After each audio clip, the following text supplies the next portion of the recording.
Hi. మీరు ఈ మధ్య కాలంలో కొత్తగా వచ్చిన 'ఫ్యామిలీ మ్యాన్' వెబ్ సీరీస్ చూసారా?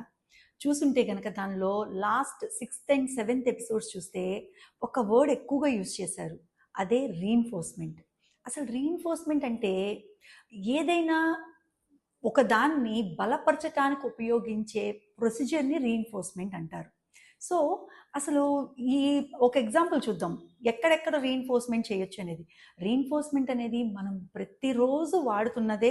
మనము రోజు ఒకళ్ళకి మనం చేస్తున్నాము. మనకి మనము ఎదుటి వాళ్ళు చేస్తారు.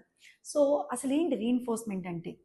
ఆహ్, ఇప్పుడు ఫర్ ఎగ్జాంపుల్ మనం ఒక మిలిటరీ తీసుకున్నాము. ఆ మిలిటరీలో గనక కొత్త మిసైల్స్ కానీ, లేదంటే కొత్త రిసోర్సెస్, కొత్త గన్స్ గానీ, లేదంటే గనక ఎక్కువ ఆర్మ్డ్ ఫోర్సెస్ కానీ ఎక్కువుంటే, ఆ మిలిటరీకి బలం ఎక్కువ పెరుగుతుంది. సో, ఎప్పటికప్పుడు టెక్నాలజీని ఉపయోగించి మిసైల్స్‌ని వాటిల్ని తయారు చేస్తున్నారంటే, దే ఆర్ రీఇన్ఫోర్సింగ్ అనమాట మిలిటరీకి. అలాగే మనం ఒక కంపెనీని చూసుకుంటే, కంపెనీలో ఎంప్లాయీస్ పెర్ఫార్మన్స్‌ని పెంచడం కోసం అవార్డ్స్, రివార్డ్స్, ఇన్సెంటివ్స్, బోనస్ అనేవి ఇస్తూ ఉంటారు ఇయర్లీ. సో, ఈ రీఇన్ఫోర్స్‌మెంట్ వల్ల నాట్ ఓన్లీ కంపెనీలే కాదు, మిలిటరీయే కాదు, వేరే వేరే సోర్సెసే కాదు, మనము ఈ ఆటిస్టిక్ అండ్ ఏడీహెచ్‌డీ పిల్లల్లో కూడా బిహేవియర్స్ చాలా అంటే డ్రాస్టిక్ చేంజెస్‌ని మనం తేగలము.